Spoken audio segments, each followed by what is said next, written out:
ಎಲ್ಲರೂ ಶ್ರೀಮಂತರಲ್ಲ. ಆ ಕೋವಿಡ್ ಬಂದಾಗ ಒಂದು ಶುರುವಾಗಿತ್ತು, 100 ಜನಕ್ಕಿಂತ ಜಾಸ್ತಿ ಇದು ಅದನ್ನೇ ಮುಂದುವರಿಸ್ಬಿಡ್ಬೇಕಾಗಿತ್ತು. 100 ಜನನೇ ಇರ್ಬೇಕು ಮದುವೆಗೆ. ಈಗ ಮತ್ತೆ ಶುರುವಾಗ್ಬಿಟ್ಟಿದೆ. 10,000, 20,000, 30,000 ಎಲ್ಲ ದುಡ್ಡಿರೋರು ಗಿರಾಕಿಗಳು ಎಲ್ಲ ಶುರು ಮಾಡ್ಕೊಂಡ್ಬಿಟ್ಟಿದ್ದಾರೆ. ಅವರ ಸಂಪತ್ತನ್ನ ಪ್ರದರ್ಶನ ಮಾಡೋದು, ದುಡ್ಡು ಖರ್ಚು ಮಾಡಿ. ನಿನ್ ಮದುವೆಗೆ ಎಷ್ಟು ಖರ್ಚಾಯ್ತಪ್ಪ? 5 ಕೋಟಿ ಖರ್ಚಾಯ್ತು.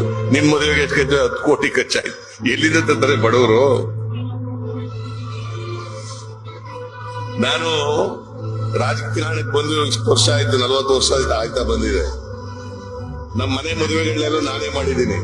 ಇವತ್ತಿನವರೆಗೆ ನಮ್ಮ ಊರು ಬಿಟ್ಟು ಈಚೆಗೆ ಬಂದು ಮದುವೆ ಮಾಡಿಲ್ಲ ನಾನು. ನಮ್ಮ ಮನೆಯಲ್ಲಿ ಎಲ್ಲ ಮಕ್ಕಳ ಮದುವೆಗಳು ಕೂಡ, ನಮ್ಮ ಅಣ್ಣನ ಮಕ್ಕಳ ಮದುವೆ, ನನ್ನ ತಮ್ಮನ ಮಕ್ಕಳ ಮದುವೆ, ಎಲ್ಲರ ಮದುವೆಗಳು ಮಾಡೋದು ಕೂಡ ನಮ್ಮೂರಿನಲ್ಲಿ. ನಮ್ಮೂರ್ ಬಿಟ್ಟು ನಮ್ಮೂರ್ನೆಲ್ಲ ಹಿಂದೆ ಹಳ್ಳಿನಲ್ಲಿ ಮದುವೆ ಮಾಡ್ತಿದ್ರೆ ಚಪ್ರ ಹಾಕೊಂಡು ಹಂಗೆ ಮಾಡೋದು. ಈಗಲೂ ಸರಳವಾಗಿ ಮದುವೆ ಮಾಡ್ಕೋಬೇಕು. ಮದುವೆಗೋಸ್ಕರ ಖರ್ಚು ಮಾಡಬಾರ್ದು. It's A waste.